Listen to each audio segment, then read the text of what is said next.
നമസ്കാരം. ന്യൂസിലൻഡിലെ ഇന്ത്യ വിരുദ്ധ പ്രവർത്തനങ്ങൾ നടത്തുന്ന ചില നിയമവിരുദ്ധ ഘടകങ്ങളെക്കുറിച്ച് പ്രധാനമന്ത്രി നരേന്ദ്രമോദി കിവി പ്രധാനമന്ത്രിയോട് ആശങ്ക അറിയിച്ചു. കൂടാതെ ഇന്ത്യയും ന്യൂസിലാൻഡും തങ്ങളുടെ പ്രതിരോധ സുരക്ഷാ ബന്ധങ്ങൾ സ്ഥാപനവൽക്കരിക്കുന്നതിനായി ഒരു മെഗാ കരാറിൽ ഒപ്പുവെച്ചു. വിദ്യാഭ്യാസം, കൃഷി എന്നീ മേഖലകളിൽ മൊത്തത്തിലുള്ള ഉഭയകക്ഷി ബന്ധം വർദ്ധിപ്പിക്കുന്നതിൽ ശ്രദ്ധ കേന്ദ്രീകരിച്ചുകൊണ്ട് മോദിയും ന്യൂസിലൻഡ് പ്രധാനമന്ത്രി ക്രിസ്റ്റഫർ ലക്സണും വിപുലമായ ചർച്ചകൾ നടത്തി. പ്രതിരോധ സുരക്ഷാ പങ്കാളിത്തം ശക്തിപ്പെടുത്താനും സ്ഥാപനവൽക്കരിക്കാനും ഇരുപക്ഷവും തീരുമാനിച്ചതായും പ്രതിരോധ വ്യവസായ മേഖലയിലെ സഹകരണത്തിനായി ഒരു റോഡ് മാപ്പ് തയ്യാറാക്കുമെന്നും മോദി തന്റെ മാധ്യമ പ്രസ്താവനയിൽ പറഞ്ഞു. ഭീകരതയ്ക്കെതിരെ ഞങ്ങൾ രണ്ടുപേരും ഏകകണ്ഠരാണ്. 2019 മാർച്ച് 15 ക്രൈസ്റ്റ് ചർച്ച് ഭീകരാക്രമണമായാലും 2008 നവംബർ 26 മുംബൈ ആക്രമണമായാലും ഏത് രൂപത്തിലുള്ള ഭീകരതയും അസ്വീകാര്യമാണെന്ന് അദ്ദേഹം പറഞ്ഞു. ഭീകരാക്രമണങ്ങളിൽ കുറ്റക്കാരായവർക്കെതിരെ കർശന നടപടി ആവശ്യമാണെന്ന് പ്രധാനമന്ത്രി പറയുന്നു.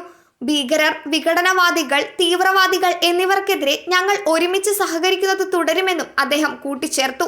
ഈ സാഹചര്യത്തിൽ ന്യൂസിലാൻഡിലെ ചില നിയമവിരുദ്ധ ഘടകങ്ങൾ നടത്തുന്ന ഇന്ത്യ വിരുദ്ധ പ്രവർത്തനങ്ങളെക്കുറിച്ചുള്ള ഞങ്ങളുടെ ആശങ്ക പങ്കുവച്ചു. ഈ നിയമവിരുദ്ധ ഘടകങ്ങൾക്കെതിരെ ന്യൂസിലൻഡ് സർക്കാരിൽ നിന്ന് സഹകരണം തുടർന്നും ലഭിക്കുമെന്ന് ഇന്ത്യക്ക് ആത്മവിശ്വാസമുണ്ടെന്ന് മോദി പറഞ്ഞു. പരസ്പരം പ്രയോജനകരമായ ഒരു സ്വതന്ത്ര വ്യാപാര കരാറിനായി ഇന്ത്യയും ന്യൂസിലാൻഡും ചർച്ചകൾ ആരംഭിക്കാൻ തീരുമാനിച്ചതിനെക്കുറിച്ചും പ്രധാനമന്ത്രി പരാമർശിച്ചു. ഇത് പരസ്പര വ്യാപാരത്തിന്റെയും നിക്ഷേപത്തിന്റെയും സാധ്യതകൾ വർദ്ധിപ്പിക്കും. ക്ഷീരോത്പാദനം, ഭക്ഷ്യ സംസ്കരണം, ഫാർമ തുടങ്ങിയ മേഖലകളിൽ പരസ്പര സഹകരണവും നിക്ഷേപവും പ്രോത്സാഹിപ്പിക്കപ്പെടുമെന്നും അദ്ദേഹം പറഞ്ഞു. സ്വതന്ത്രവും തുറന്നതും സുരക്ഷിതവുമായ ഒരു ഇന്തോ പസഫിക്കിനെ ഇന്ത്യയും ന്യൂസിലാൻഡും പിന്തുണയ്ക്കുന്നുവെന്ന് മോദി പറയുന്നു. വികസന നയത്തിലാണ് തങ്ങൾ വിശ്വസിക്കുന്നത്. ഇന്തോ പസഫിക്കിലെ വെല്ലുവിളി നിറഞ്ഞ തന്ത്രപരമായ കാഴ്ചപ്പാടിനെ കുറിച്ച് മോദിയും താനും ചർച്ച ചെയ്തതായി ന്യൂസിലൻഡ് പ്രധാനമന്ത്രി പറഞ്ഞു. സമ്പന്നമായ ഒരു ഇന്തോ പസഫിക്കിന് സംഭാവന നൽകുന്നതിൽ നമ്മുടെ താൽപ്പര്യങ്ങളെക്കുറിച്ചുള്ള പൊതുവായ ആശങ്കകൾ പരിഹരിക്കാനുള്ള ഞങ്ങളുടെ ശക്തമായ പ്രതിബദ്ധത ഞാൻ ആവർത്തിച്ചുവെന്നാണ് ലക്സൺ പറഞ്ഞത്.